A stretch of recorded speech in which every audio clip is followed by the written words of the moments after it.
The next invitation came not through press or planning, but through a quiet decision Arielle almost regretted the moment she sent it. The email was brief.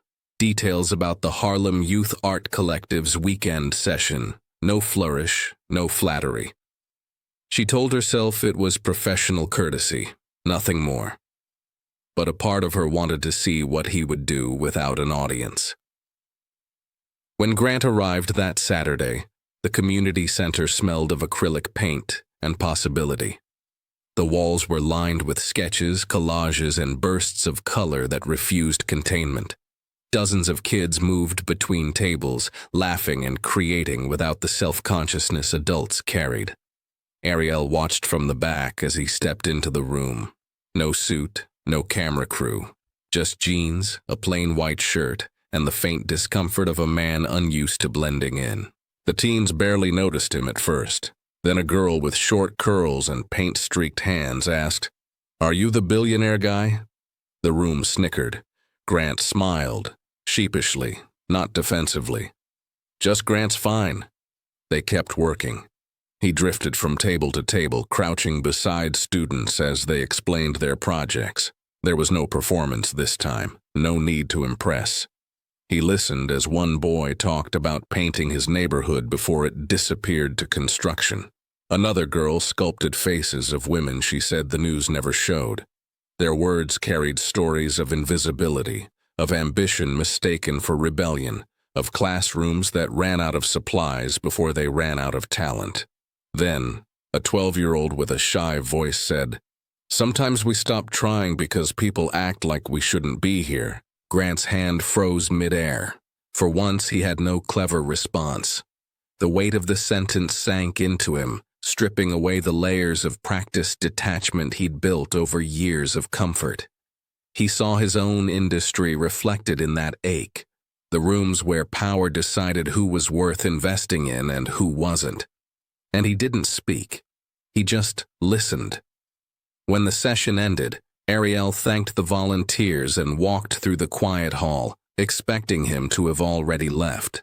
Instead, she found him in the supply room, writing a check and stacking boxes of fresh brushes, canvases, and paints. No fanfare, no signatures for photos, just quiet action. She leaned against the door frame, watching. "You don't have to do that," she said softly. He glanced up, smiling faintly. "I know. That's why it matters." For the first time, she didn't question his motives. She simply let the moment be what it was, unspoken, honest, and real. The headlines that once crowned him the face of modern wealth now carried a different tone. Grant Whitaker, the reformed billionaire, from profit to purpose, or publicity. His board wasn't amused. At meetings, they spoke in clipped sentences about brand dilution and philanthropic fatigue. His inner circle joked that he'd gone soft, that maybe Arielle James had hypnotized him into a midlife crisis. He laughed with them out of habit, but the sound felt foreign in his own mouth. Something in him had shifted, and pretending otherwise no longer fit. Nights grew quieter. His penthouse, once alive with parties and people who spoke in deals, now echoed with the hum of solitude. Grant spent hours scrolling through portfolios from Arielle's program, paintings made from grief and brilliance, sculptures that looked like prayers in motion. He found himself learning their names, memorizing their stories. A 16-year-old who used art to process eviction, a boy who painted city skylines from the roof of a shelter. They didn't need his approval, and that humbled him. His PR director called late one evening, her voice sharp. "Grant, the foundation's numbers are stable, but the press coverage isn't flattering. Maybe post a statement, something aspirational about empathy and leadership?" He exhaled slowly. "Or maybe," he said, "we stop trying to make sincerity look marketable."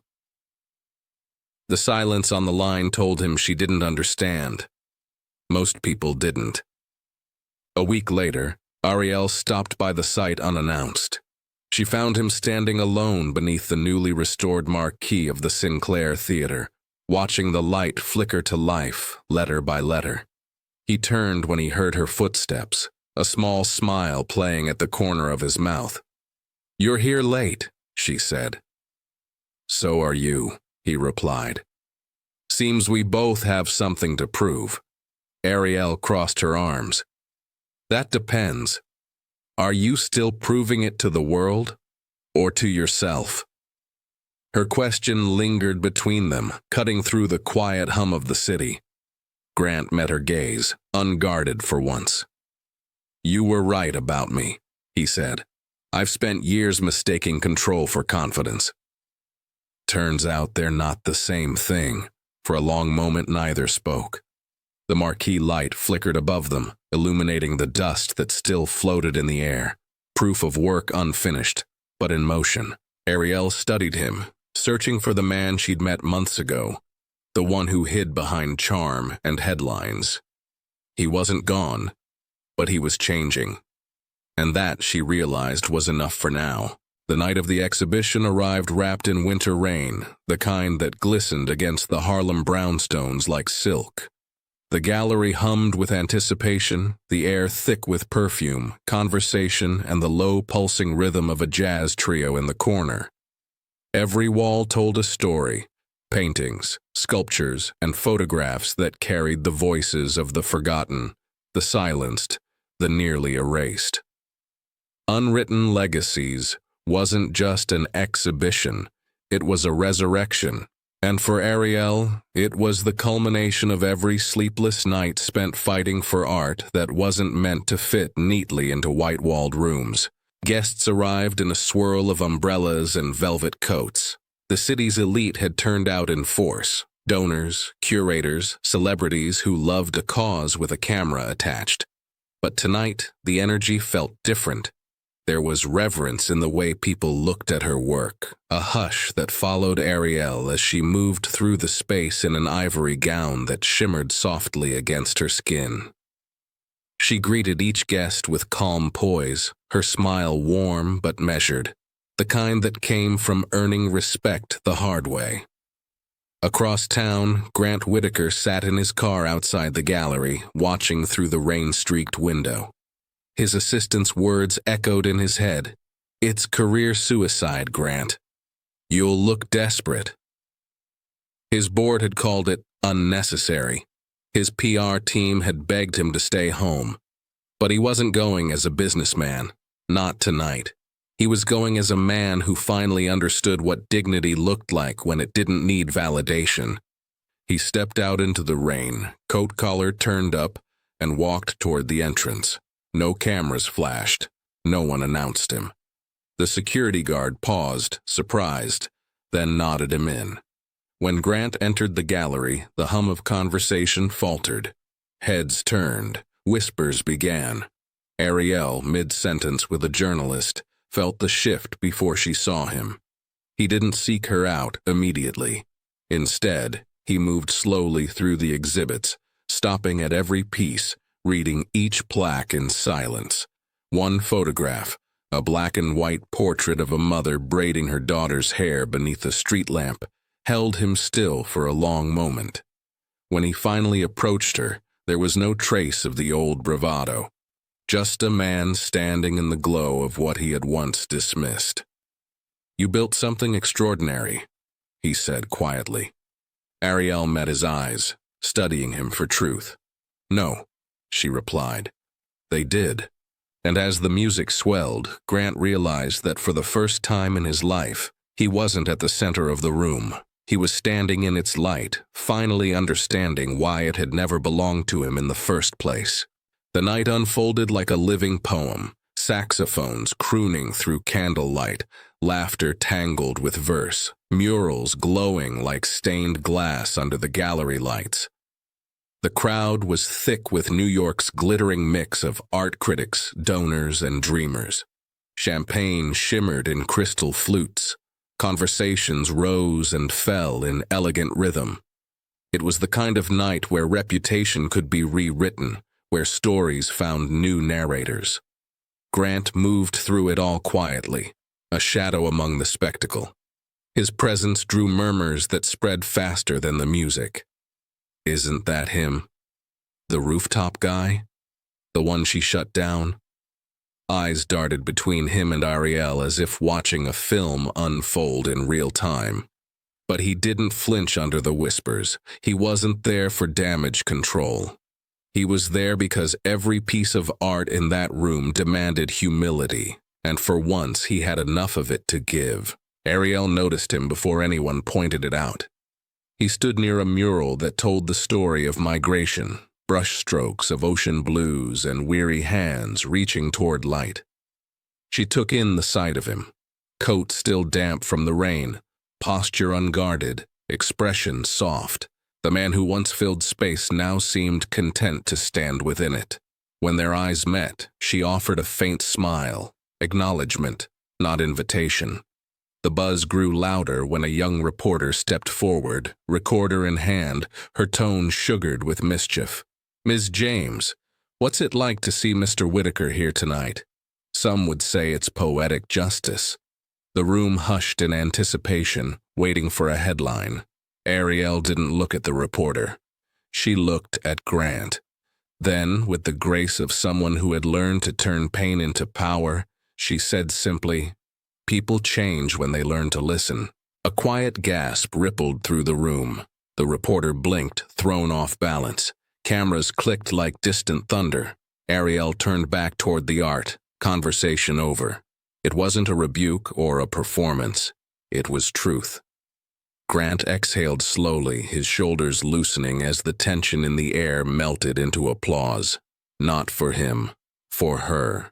For the way she carried the night without needing to raise her voice. By morning, her quote would flood timelines and editorials. People change when they learn to listen. The line would be shared by educators, activists, and even CEOs trying to sound profound. But in that moment, under the flicker of candlelight and jazz, it wasn't a slogan. It was a redemption quietly earned and finally witnessed. The night air carried the faint scent of rain and roses from the planters lining the rooftop. Below, Harlem pulsed with music and motion, cars honking, laughter spilling from doorways, the rhythm of a city that never learned to rest. Above it all, Arielle stood at the edge, her silhouette framed by the glow of the skyline. The gala below had thinned into afterglow, guests slipping out with champagne smiles, leaving behind echoes of admiration and envy. But up here, everything was quieter, truer. Grant found her there, hands resting lightly on the rail, the hem of her gown brushing against the wind. For a moment, he didn't speak. He just stood beside her, the hum of the city stretching between them like a question. She didn't turn, but he knew she'd felt him approach. "I used to think power was about being heard," he said finally, his voice low, roughened by truth. "You showed me it's about hearing others." Arielle's reflection in the glass shimmered beside his. Her lips curved into a faint smile, not of victory, but of quiet knowing. "Then maybe you finally understand what real wealth is," she said. Grant looked at her, not the curated version the world saw, but the woman who had held her ground when he'd tried to shake it. "It's strange," he murmured. "Everything I built feels smaller now. Not because it's less, but because I was." She turned then, eyes soft but steady. "Growth tends to shrink the ego first." They both laughed, lightly, like old friends who'd walked through a storm and found calm on the other side. The wind tugged at her curls, loosening a few from the elegant bun she'd worn all evening. Without thinking, he reached to smooth one back. She didn't pull away, but she didn't lean in either. Their hands brushed, lingered just long enough for something wordless to pass between them. It wasn't romance, not yet. It was recognition, the kind that dissolves pretense and leaves only truth behind. He saw her not as the woman who challenged him, but as the mirror that had forced him to see himself. Below them, Harlem's lights flickered like a heartbeat. Arielle stepped back, her gaze returning to the horizon. "The work doesn't end here, Grant." "I know," he said quietly. "That's the first time I've been glad about that." For the first time in a long while, silence felt full, like the beginning of something worth listening to. Spring arrived softly that year, the city shedding its winter gray for a kind of gold that made everything feel possible again. The Sinclair Theater had reopened, no longer a forgotten shell but a living canvas, murals stretching across its walls, music drifting from its doors, and laughter echoing through halls once silenced by time. At the center of it all stood a new banner, the Whitaker James Fellowship, empowering the next generation of artists of color. Arielle stood at the podium, a vision of poise in a tailored cream suit, her voice steady, her words deliberate. She spoke not of money, but of meaning, of artists who told stories that had been buried, of talent that bloomed despite being overlooked. Her tone carried conviction, but her eyes carried warmth. She didn't need to persuade anyone. The truth was self-evident in the art surrounding them, in the faces of the young fellows seated in the front row. Grant stood a few steps behind her, no spotlight, no speech prepared. He'd learned to find peace in presence. The cameras caught flashes of him, his quiet nods, the way he listened, the faint pride that softened his features. Once, he would have been the man at the microphone, defining narratives. Now, he was content to stand beside the woman who rewrote his. When Arielle finished, the applause rose like a tide. She turned slightly, meeting his gaze, and for a moment, the world around them blurred. It wasn't triumph. It was arrival, not of status, but of self. After the ceremony, as the crowd dispersed into clusters of conversation and congratulations, Grant joined her near the mural that started it all, the one painted by the girl who had once said, "Sometimes we stop trying because people act like we shouldn't be here." The mural now stretched across the lobby wall, radiant with color and hope. "You were right," he said quietly. "About everything that mattered." Arielle smiled. "I didn't need to be right. I just needed you to listen." He nodded, eyes glinting in the soft afternoon light. "I did, and I'll keep listening." A photographer called for a picture, and they stood side by side, not as figureheads, not as a headline, but as proof of what grace can rebuild. The man who once mocked black women now built legacies beside one. And as the flash went off, Arielle didn't look like a symbol. She looked like the truth he'd been searching for all along, and finally found reflected back at him. If this story moved you, share it. Someone out there has been talked down to, laughed at, or labeled too much, and needs to remember that real power doesn't shout, it stands tall. Comment below if you've ever been underestimated, and let your success do the talking. She's not our kind. The words slipped from his lips like champagne, smooth, careless, and cruel. The men around him laughed, the kind of laughter that turns arrogance into armor. But what they didn't know was that the woman they dismissed wasn't waiting for their approval. She was building an empire that would one day employ them. When she walked into his gala that night, she didn't need to say a word. Her presence made the room forget its own hierarchy. By the time he realized who she was, it wasn't attraction, it was reckoning. Because the woman he mocked was about to become the mirror that showed him everything ugly about himself. Stay tuned, because sometimes the heart you mocked becomes the home you seek. Where in the world are you watching from tonight? Drop your city in the comments. Have you ever been underestimated? Only to rise so gracefully that silence became your loudest answer? The Manhattan skyline stretched wide and glittering, a constellation of ambition and excess. On the rooftop of the Whitmore, where the city's heir to, On Champagne Suite under the lights, Grant Whitaker held court. He stood by the marble bar in a tailored navy suit that whispered quiet wealth, collar open, cufflinks catching the glow from the skyline. Laughter rippled around him like applause as his inner circle leaned in close, glasses raised, waiting for the next gem from the man who turned arrogance into performance art. Grant smirked, a sharp gleam in his gray-green eyes. "You want to stay successful?" he said, voice smooth as bourbon. "Don't waste time on women who bring drama." His friends howled. He took a slow sip, enjoying it. "Especially not the ones who think attitude equals ambition." Another round of laughter.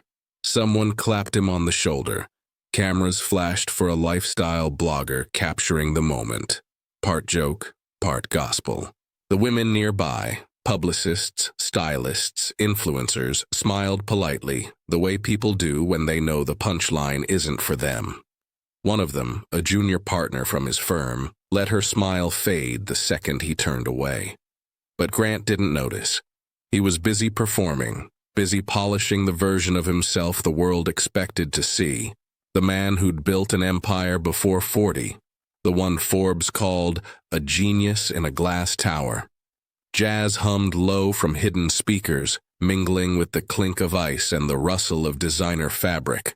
The night breeze tugged at the hem of Grant's jacket, carrying the faint sound of the city below, the world he'd long since stopped listening to. His words weren't meant to wound, at least not consciously. They were armor, the kind men like him wore so no one could see the cracks. A videographer moved closer, pretending to capture B-roll for an upcoming feature on the faces of modern wealth. Grant raised his glass again, oblivious to the red light blinking on the camera. "Confidence," he said, "is knowing when someone isn't on your level." That line landed like a spark. The group cheered. Someone whistled. Manhattan glittered beneath them, reflecting every careless word. By midnight, the clip had already begun to circulate. A guest posted it to her story with the caption, "When arrogance has a net worth." By morning, it would hit the feeds of millions. Hashtags would bloom, critics would bite, think pieces would follow. But for now, Grant Whitaker laughed beneath the stars, unaware that his empire was about to meet the one thing money couldn't manage: accountability wearing a woman's grace. Morning light filtered through the wide windows of the Harlem Arts Conservatory, casting golden streaks across the canvases waiting to be hung. Arielle James moved between them with unhurried precision, her linen trousers dusted with traces of paint, her fingers tracing invisible lines in the air as she decided where each piece belonged. There was a rhythm to her presence, grace without pretense, confidence without noise. She didn't need to command attention. It came to her naturally, the way sunlight follows glass. Her phone buzzed on the edge of the table. It was Kendra, her best friend and partner in equal parts loyalty and mischief. "You need to see this," the text read, followed by a link. Arielle sighed, wiping her hands on a cloth before pressing play. The video loaded to a rooftop skyline, laughter, champagne, and a familiar kind of arrogance dressed in a designer suit. Grant Whitaker's voice filled the room, smooth and smug. "Don't waste time on women who bring drama, especially not the ones who think attitude equals ambition." Kendra called before the clip even ended. "Girl, please tell me this man isn't real." Arielle chuckled, the sound soft but edged. "Oh, he's real. Just predictable." She glanced back at the canvases. "Every man who says that ends up learning from the very woman he dismissed." Her words weren't bitter. They were amused, observant. She'd met his type in gallery boardrooms, in foundation meetings where her ideas were praised only after a man repeated them louder. Men who spoke about equality like it was a donation, not a duty. She'd stopped wasting energy on proving them wrong. Instead, she built proof that spoke for itself. The conservatory was her masterpiece. Once a forgotten community center, she had transformed it into a hub that celebrated emerging Black and brown artists from across the diaspora. Sculptures of reclaimed steel, portraits stitched from memory and defiance, murals that breathed life into walls that once crumbled. Every inch of the space carried her touch. Tonight, a new exhibition would open. Inheritance, the Art of Remembering. Tickets had sold out in hours. As she reviewed the final layout, a staff member entered, grinning. Guess who just confirmed attendance? Arielle looked up, arching a brow. The Whitaker Foundation. Apparently, they're sponsoring the Art Tech Innovation Grant this quarter. For a heartbeat, Arielle froze. Then a slow smile curved her lips. Of course they are. She didn't know it yet, but fate had already drawn their lines toward the same evening, the same room, the same collision. And when Grant Whitaker finally met her, he would learn that the kind of woman he mocked didn't bring drama. She brought change. The ballroom of the Lexington house shimmered beneath a canopy of crystal chandeliers, their reflections rippling over walls lined with modern art and moneyed faces. Waiters glided between clusters of patrons, the air perfumed with wealth and well-rehearsed empathy. The placard by the entrance read, "The Whitaker Foundation presents a night for global arts." Somewhere between the speeches and the champagne, the cause had been polished into performance.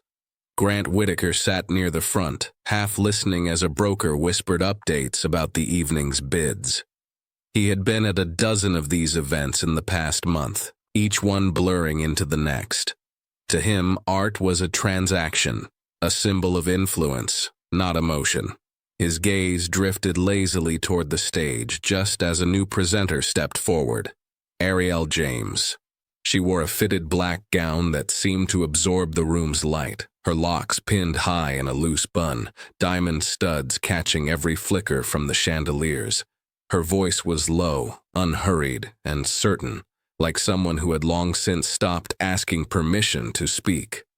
"Tonight," she began, gesturing toward the painting beside her, "we honor a young artist from Accra whose work reminds us that culture is not a commodity. It's memory, stitched, painted, and fought for." The crowd hushed. Even the waiters slowed. Grant's brow furrowed. He recognized the name.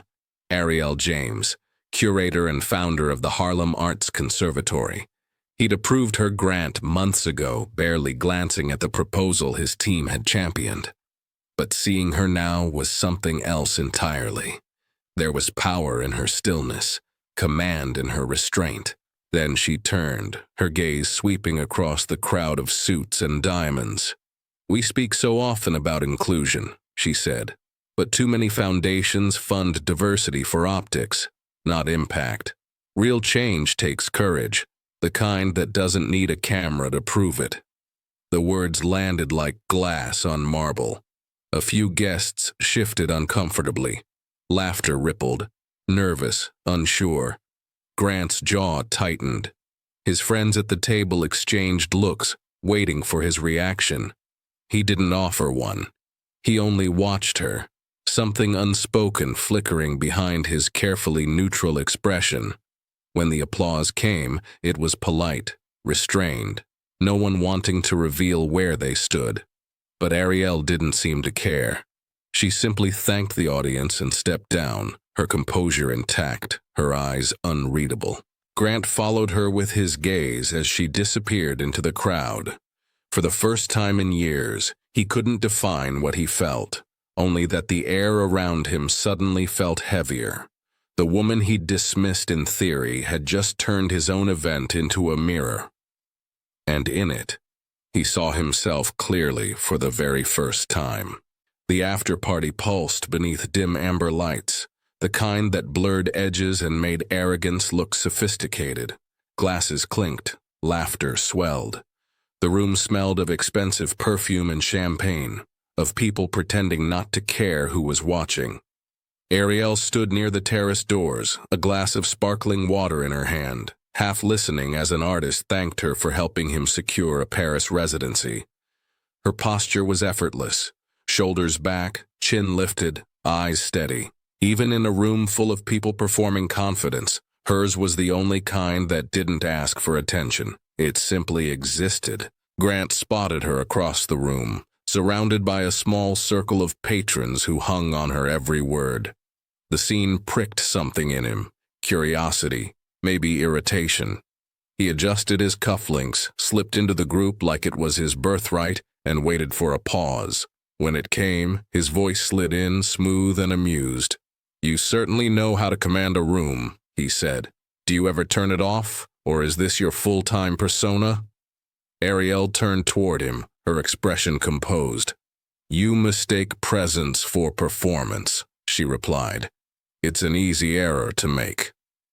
A few nearby guests exchanged quick looks. Grant chuckled, unbothered, or trying to appear so. "Don't take it personally," he said, leaning against the railing. "I'm just not used to being challenged in my own events." "You're quite direct." "Only when the room needs it," she said evenly, meeting his gaze. "Some people confuse volume with value. I prefer substance." The words hung in the air like a spark waiting for oxygen. One of Grant's friends, emboldened by wine and ego, snickered. "Guess that's your cue to speak softer, Grant." Laughter rippled through the group, light, teasing, but with an undercurrent that sliced deeper than anyone intended. Grant's smile faltered for half a second. Arielle noticed. She didn't gloat. She simply offered a polite nod, finished her drink, and turned toward the exit. "Enjoy your evening," she said. "I'm sure it's been profitable." Her footsteps faded before he could think of a clever retort. Grant stood there, surrounded by the people who used to amplify his every word, and for the first time, their laughter didn't sound like validation. It sounded hollow. He watched the doors close behind her and realized she hadn't been impressed, intimidated, or amused. She had simply seen through him. And in a world where he was used to being the one who defined others, he didn't quite know what to do with the feeling of being defined himself. By sunrise, the story had a life of its own. The blogs called it a clash of egos, but the headlines told a sharper tale. Art World's Ice Queen shuts down tech billionaire. Grant Whitaker schooled by Harlem curator. Grace beats gold. Every frame of the viral video, Arielle's calm smile, Grant's faltering charm, the ripple of laughter, looped across social feeds like a parable. Overnight, she became the internet's new symbol of composure. He, its cautionary tale. Grant's PR team worked overtime. They issued statements about spirited dialogue and respectful discourse. None of it landed. Every article recycled the same clip, freezing him mid-smirk. In conference rooms and coffee shops, people quoted her line, "You mistake volume for value," like scripture. It was on mugs within a week. Hashtags trended. Late-night hosts joked about him. He tried to laugh it off. He told his board it would blow over, but in quieter moments, something in him bristled, not at the mockery, but at the truth behind it. For the first time in years, he replayed a conversation not to win it, but to understand it.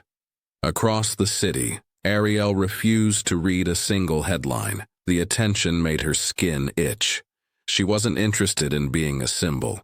Symbols were static. She was in motion. While the world dissected a moment of confrontation, she was already knee-deep in her next project, a Harlem revival initiative she'd dreamed of for years. The abandoned Sinclair Theater stood at the center of it. Crumbling columns, boarded doors, ghosts of jazz and protest and poetry still humming in its bones. Arielle walked through its dust and decay with blueprints in hand, seeing not what it was but what it could be, a home for young artists who had never been given one. Volunteers greeted her with awe she didn't want. "You're famous now," one teenager teased as he handed her a paint roller. Arielle smiled faintly. "Fame doesn't build walls," she said. "We do. Grant saw her again in the paper, this time not in scandal, but in a photo of her standing among the theater's scaffolding, hard hat tilted, paint on her forearm. Something about the image unsettled him. There was no performance there, no hunger for recognition, just purpose. He told himself it was curiosity that made him linger on the article. But when he looked away, her voice still echoed in his mind, steady, precise, unshaken. For once, the man who'd built empires out of noise found himself haunted by silence. The announcement came on a gray Tuesday morning, tucked between emails about shipment delays and donor confirmations. The Whitaker Foundation pledges full sponsorship for the Sinclair Theater restoration. Arielle stared at the headline on her screen, her coffee cooling beside her. Her first reaction wasn't gratitude, it was suspicion. She didn't believe in coincidences, especially not ones wrapped in glossy philanthropy. Grant Whitaker's name had become synonymous with image control, and she refused to let her project become another redemption headline. By afternoon, she was at the site. Dust floated like confetti in shafts of late light filtering through the exposed beams. Workers moved rhythmically, painting, sanding, laughing over music crackling from an old radio. She spotted him near the stage, his navy shirt rolled to the elbows, hands streaked with plaster.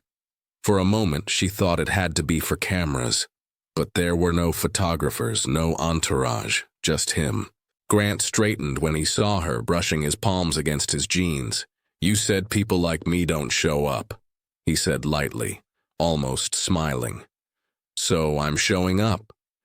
Arielle crossed her arms, measuring him. "You don't need to prove a point to me, Mr. Whitaker. This isn't damage control." He nodded once, unoffended. "I know. It's overdue." They stood in the half-lit space, the silence between them thick with history neither wanted to name.